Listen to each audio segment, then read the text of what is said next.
Another legislative session is underway, and which three letters will we be talking about the most in a few weeks? Will it be CRT or will it be CBD?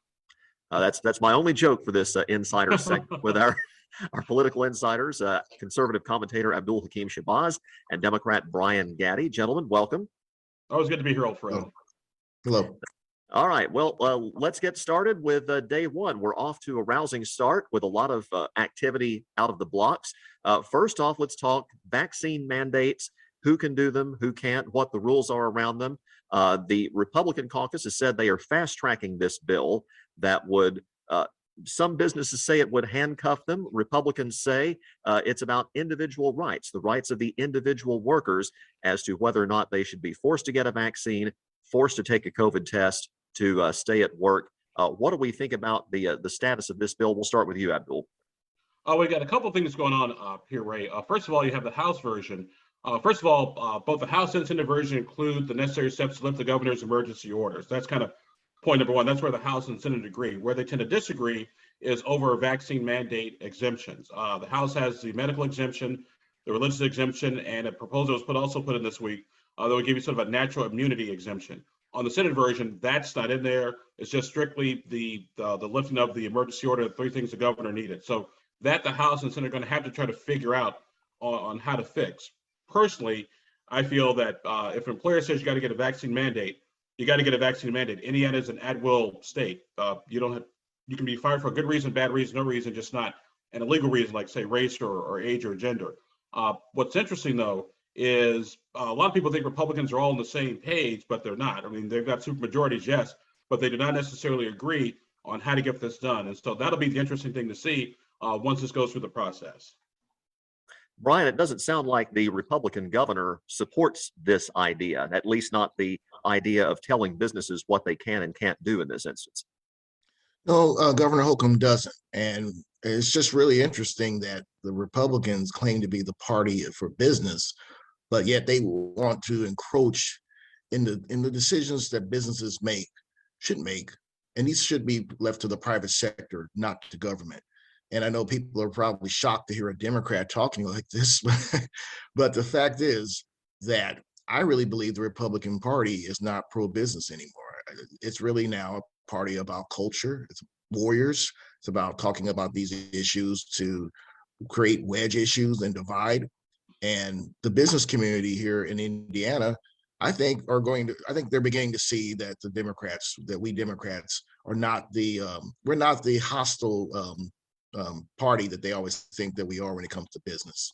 At least I can tell you this Democrat is pro-business and pro-union. And I don't think that's an oxymoron. I think you can be both. Well, Abdul, I think it depends on which part of the Republican Party you're talking about. And this seems to be, and I don't know if it's going to play out this way, but this seems to be perhaps the latest line in the sand between Governor Holcomb and the Republican State Attorney General, or at least those two sides of the equation, because it looks like the Attorney General, Todd Rokita, is clearly on one side of this issue and the governor is on the other side. So Todd Rokita is basically running for governor in 2024. So let's just all be brutally honest and call a spade, and that's because that's exactly what it is. We have a lot of things that the Attorney General has done, sort of get on the cultural issues such as CRT, COVID-19. He's running for another office, probably governor in 2024. What I do think, though, was a more interesting dynamic is you do have sort of the business establishment wing of the Republican Party versus sort of the ideological conservative right. That's been a fight that's been going on since like Barry Goldwater days. And so now with sort of this hyper-partisan social media atmosphere, it's a lot more intense than it used to be. CRT got mentioned there by Abdul as part of that conversation. Of course, there are going to be bills in the House and Senate dealing not necessarily directly with critical race theory, but in a roundabout way with critical race theory, which we must predicate is not being taught as critical race theory in public schools. But still, there are bills that are circulating, Brian, that would govern what critics say is being taught in schools, regardless of whether that's being taught right now in regards to racism, in regards to the role that racism has played in the foundation of this country as it relates to Indiana. And I'm even hearing anecdotally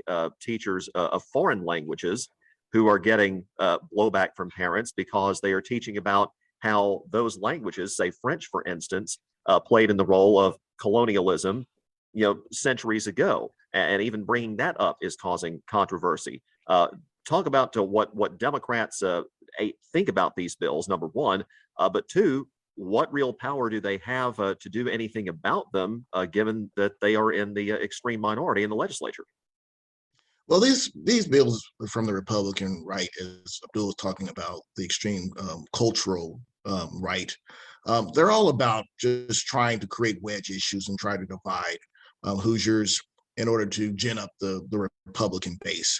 They always bring out these bills. I'm not saying they don't bring them out on the off year cycles, but when we're obviously in an election year cycle, and they always find a way to bring these bills up in order to gin up the Republican base.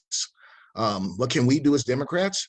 Well, we are in the super minority right now, but we can use this as an issue and take it before Indiana, the Hoosiers, and talk about how this issue, how Republicans are doing this to try to divide. They're not trying to help you with the day-to-day issues you deal with as a Hoosier, whether that's paying your bills, sending your kids to college, dealing with daycare, healthcare. These are the kitchen table bread and butter issues that Hoosiers grapple with on a day-to-day basis, and the Republican Party has absolutely no clue how to deal with these issues.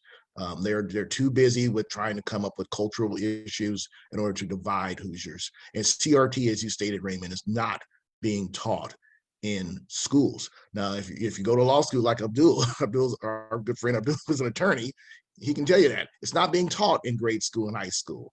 It's not even really being taught in undergrad. It's being taught in law school. So unless your fifth grader is going to law school, you don't have anything to worry about. Abdul, is this the type of legislation, and we've seen this happen in the legislature before, where a lot is said about it early in the session, and then later in the session, it either disappears very quietly or is dramatically altered and amended to where it doesn't exactly look like what it looked like at the beginning of the session? Well, before I answer your question, I want to just correct my good friend Brian Gaddie on a couple of things. The Republican legislature is actually dealing with issues that impact regular Hoosiers in their day-to-day lives. We're talking about tax cuts to give people more of their own money, since we got $5 billion surplus, and also medical billing as well, because they want to bring down the cost of healthcare. So they're working with the Indiana Hospital Association to get those costs under control. So just want to correct you on that. On this critical race theory issue, first of all, most people have no idea what critical race theory actually is. If they hear it, they hear CRT and they think, oh my God, this is horrible, evil thing they're trying to indoctrinate our children. No, that is not it. Now, what is going on, however, is Republicans have introduced legislation that would sort of say you can't say one race is better than another, superior, et cetera, which I thought schools were already doing to begin with. As far as, is this an issue that's going to generate a lot of heat and not necessarily a lot of light? That remains to be seen. Keep an eye on the date February 5th. And why February 5th is important, because that is the date, that is the filing deadline for anyone who wants to run in a primary. And so when we see who's filed in a primary against whom, that'll let us know exactly what legislation is going to go forward. At the same time, though, Abdul, very quickly before we jump off this topic, I mean, during a hearing on this, a sitting Republican state senator suggested, or seemed to suggest, don't want to put words into his mouth exactly, that the teaching of Nazism as a wrong thing could conceivably be prohibited in schools were this bill to pass, that you shouldn't, quote unquote, take a position on the Nazi party of Adolf Hitler. How reasonable is something like that? I always say be careful what you wish for, because you just might get it. Because remember, go back about 8 years ago, RFRA gave us the first church of cannabis. Well, they're still not smoking cannabis. Let's segue to cannabis as with our political insiders here, Abdul-Hakim Shabazz and Brian Gaddie here on WRTV. Speaking of cannabis, we do have yet another medical marijuana bill that has been introduced. I believe Senator Taylor introduced it, even though Senator Karen Tallian, the annual introducer of that bill, is no longer in the legislature. But we seem to be, and Abdul, we all, it's well known, if you don't know, that Abdul has long been a marijuana advocate. But at the same time, it seems like we're not quite there, but Indiana seems to be creeping ever so close to joining the, 36 states where some form of marijuana use is legal. Is this the year that we get there, Abdul? Not yet, not yet. It's going to be a slow, so it's going to be like a very slow step-by-step process. Because actually last year, lawmakers passed marijuana legislation that if you had marijuana in your system and were in a car accident but no one was hurt, it basically didn't count. So slowly but surely, Indiana is making changes. I don't think anything's going to happen now because the governor is against it until the federal government decides to legalize it, which is inevitable. And also, you got members on the House side of things. You got Senate Representative Cindy Zemke, who has also proposed marijuana legalization legislation. And I want to say another House members basically did what I recommended, which is if you're not going to legalize it now, at least put a system in place where when it does become legal, all you have to do basically is flip a switch. And just for the record, I do not smoke marijuana because it dulls my hatred and cynicism of people as a whole. Brian, this seems to be, even though there is opposition on the Republican side, this seems to be the one overwhelming bipartisan issue, perhaps in Indiana. And that's the legalization of some form of marijuana use. Absolutely. The state party, the Indiana Democratic Party, we've come out in favor of legalization of marijuana. You got states that actually, since they've legalized it and people are selling it, people are selling and making money, and states are receiving tax dollars from it. So to me, we're leaving a lot of money on the table by not legalizing marijuana. And marijuana, we're not talking hardcore drugs. You know, marijuana is not a hardcore drug. I know some people are afraid it's a gateway drug, but it's not. I don't know, because I don't smoke marijuana either. I don't even smoke or drink. But the point is, I think marijuana is not. It should not be illegal. It should be. It needs to be decriminalized, and it does need to become legal in the state of Indiana. We need to catch up to these other states. And just for the record, whenever someone asks me, Abdul, how far is Indiana away from legalized marijuana? I say an hour and 10 minutes.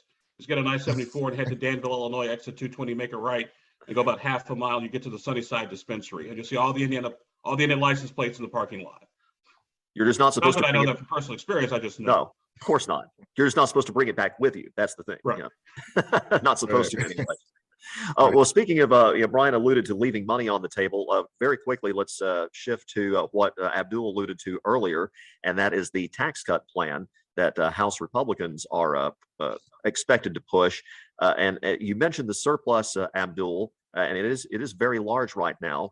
Republicans say they want to give some of that money back to taxpayers. I would imagine you would think that is a good idea because we do have an awfully large rainy day fund, as it were, right now.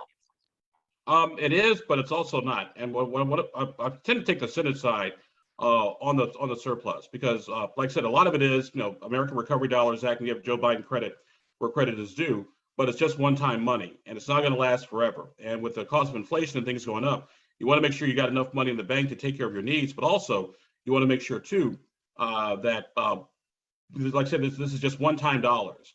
So you want to be very careful as to what you spend because remember, the good times aren't going to last forever. Like I said, we got inflation, other things, the economy. So you want to make sure that you take care of that. What I recommend lawmakers do is just get as much debt paid off as humanly possible, because then you can free up dollars to go ahead and cut taxes even further.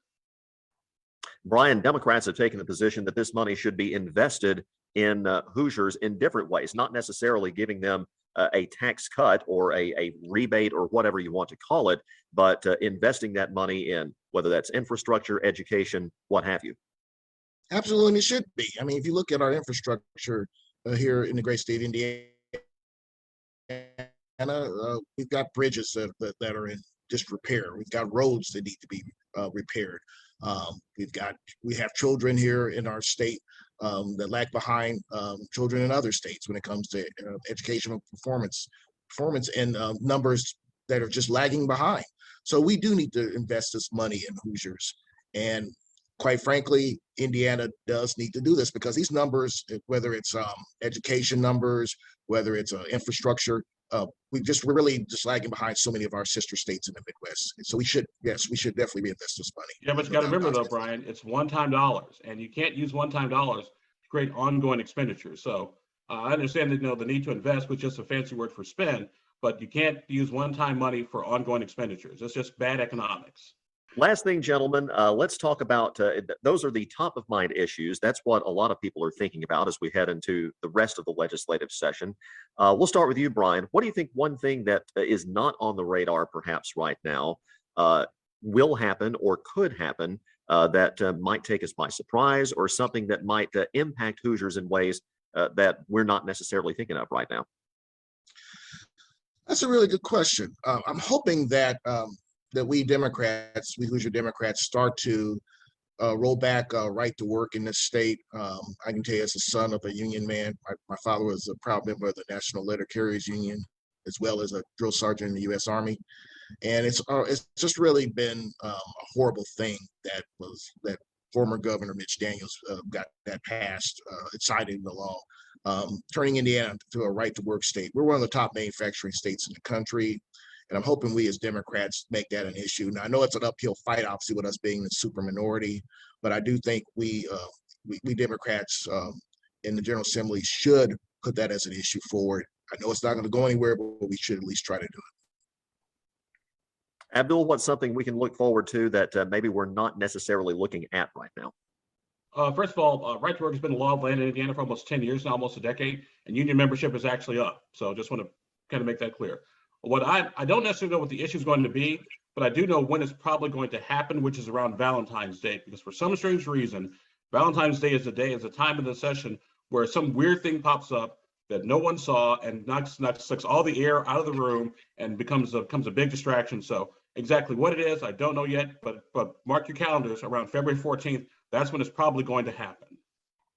And why wouldn't it happen on Valentine's Day? I mean, that's just the perfect time for that to happen. Our WRTV insiders, Abdul-Hakim, Shabazz, Brian Gaddie, always appreciate your time. Look forward to talking to you throughout the session.